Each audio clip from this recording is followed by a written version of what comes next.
먼저 지금 헌법재판소 상황부터 살펴보겠습니다.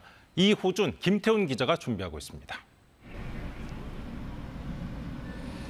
네, 여기는 헌법재판소입니다. 오전 11시 윤석열 대통령에 대한 탄핵 심판 선고가 예정돼 있습니다. 지금 시각 오전 10시 2분이니까 58분 후부터 선고가 낭독이 됩니다. 선고가 시작되면 심판정 내부를 실시간 생중계해 드릴 예정입니다. 그 전에 탄핵 심판의 쟁점 그리고 전망 등을 법조팀 김태훈 기자와 이야기 나눠보도록 하겠습니다. 김 기자, 전 국민이 긴장하면서 이 결과를 주목하고 있을 텐데 이 헌법재판관들도 긴장하긴 마찬가지일 것 같습니다. 출근은 다 했나요? 네, 그렇습니다. 저희가 이곳에서 출근하는 모습을 다 지켜봤는데요. 이 문형배 헌법재판소장 대행을 비롯해서 8명의 헌법재판관들은 이 오전 8시 반 전에 이곳 헌법재판소에 모두 출근을 했습니다. 가장 먼저 출근한 것은 정영식 재판관으로 오전 7시가 되기 전에 출근을 완료했고요. 문형배 헌재소장 권한대행은 8시 20분쯤 마지막으로 출근을 했습니다. 이 박근혜 전 대통령 탄핵 심판 당시에는 이정미 당시 헌법재판소장 권한대행이 이 헤어로를 미처 정리하지 못한 채 출근하는 모습이 화제가 되기도 했었는데요. 그만큼 헌법재판관들에게도 이 대통령 탄핵 심판 선고일은 긴장이 될 수밖에 없다는 것이겠죠. 오늘 출근한 문형배 대행과 재판관들의 모습도 크게 다르지 않았습니다. 이 굳은 표정으로 일체 발언을 하지 않은 채 출근을 했습니다. 당초 헌법재판관들은 이날 출근길 취재 자체를 아예 불허했었는데요. 기자단 차원의 간곡한 요청이 여러 차례 이어지자 제한적으로 취재가 허용됐습니다. 그만큼 헌법재판관들이 신경이 곤두서 있다는 뜻으로도 해석할 수 있을 것 같습니다. 네, 앞서 노무현, 박근혜 전 대통령들의 탄핵 심판에서 선고 당일에는 이 두 대통령 피청구인 모두 출석을 하지 않았죠. 네, 그렇습니다.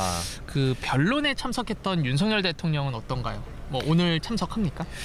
네, 그래서 이제 저희가 취재를 해봤는데 윤석열 대통령은 오늘 헌법재판소에는 출석하지 않기로 했습니다. 이 윤 대통령 측 대리인단은 혼잡이 우려되는 상황에서 질서 유지와 대통령 경호 문제를 종합적으로 고려해 이 불출석을 결정했다 이렇게 어제 공지를 했었는데요.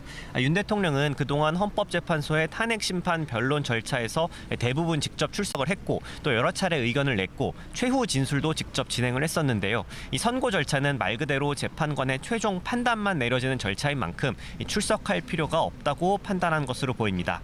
때문에 윤 대통령은 일단 한남동 관저에서 이날 선고를 지켜볼 것으로 보입니다.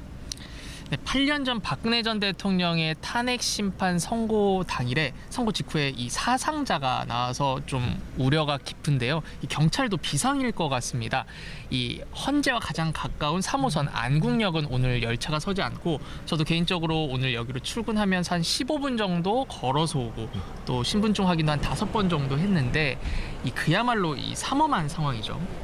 네, 그렇습니다. 이 경찰은 이날 경찰력의 100%를 동원하는 가포 비상을 내린 상태입니다. 이 헌법재판소 반경 150m가량은 이 차벽 등으로 겹겹이 둘러싸여서 진공 상태로 만들어진 상태고요.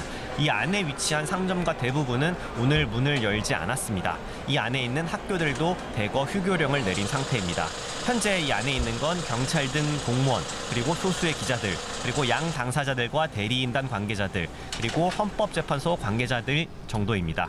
현재 적막함과 동시에 긴장감이 흐르고 있는 상태입니다. 네, 3호선 안국역과 6호선 한강진역도 지금 운영을 하지 않는다는 속보 들어왔습니다. 무엇보다 이번 선고 좀 생각보다 선고가 좀 오래 걸렸습니다. 선고까지.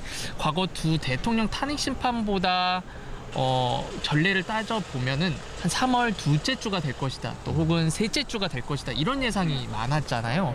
그런데 달을 넘겨서 오늘 4월 4일에 선고가 이뤄지게 됐습니다. 이렇게 선고가 늦어진 배경 무엇이 있을까요? 네, 일단 말씀해 주신 것처럼 이 윤 대통령 탄핵 심판 사건은 대통령 탄핵 심판 사건 중에 역대 최장기간 심리를 한 사건이 됐습니다. 이 탄핵 소추안 가결을 기준으로 센다면 111일 만이고요. 이 변론 종결을 기준으로 센다면 38일 만입니다. 아직 선고 전이라 그 이후에 대해서는 예단하기 좀 어려운 상황입니다.